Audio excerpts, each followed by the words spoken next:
Яңалыклар чыгарылышын дәвам иттерәбез.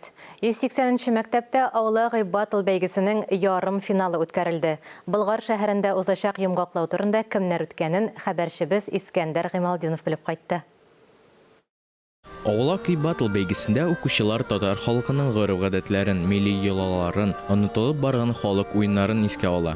Биредә 180-нче мәктәптә 8-10 сыйныф укучылары бер-берсе арасында көч сынашты. Тик ярым финалга республиканың Соба, Балык бистәсе, Биектау районы һәм Казанның 2-нче лицейы командалары гына үтте. Әлеге зур эшнең максаты аңлашыла инде. Замана баласын үткән белән киләчәкне тоташтыручы күпер итеп тәрбияләү. Узган ел 18 февральдә менә шушы гимназиядә старт алды һәм без беренче тапкыр батыл булып шагыйрәләр белән 5 шагыйрәгә каршы 10 бала көрәштек. Менә анда абсолют җиңүчеләре бүген җыелма командага урнашты һәм без инде Казанның 33-нче гимназиясендә, 17-нче гимназиясендә, 180-нче гимназиясе, 20-нче гимназияларда, Казанда бик күп һәм 10-нче мәктәптә булдык.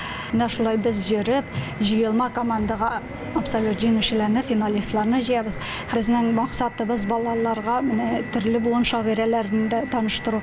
Без 3 юнәлештә эшли башладык. Студентлар белән эшлибез. Алабуга пединститутында, Казан дәүләт университетында Люки иҗат берләшмәсе белән. Шулай ук иҗади шәхесләр белән Яршалыда Ләйсән иҗат берләшмәсе, Әтнәнең күңел шыңы, Сабаның Миша дулкыннары, Теләшенең йөзе кашы. Инде без алардан җыелма команда җыеп, Алла бирсә, июль аенда булачак безнең Болгарда Ага базар фестивалендә үз урыныбыз вәгъдә итте Мәдәният министрлыгы, һәм без шунда җыелма команданы чакырабыз, иң көчле иҗади берләшмә белән уйнарга.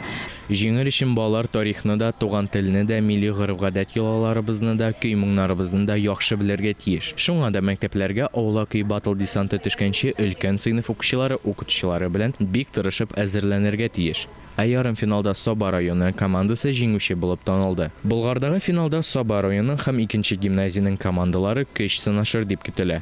Искәндәр Гыймалдинов, Никита Граханцев, Татарстан яңалыклары.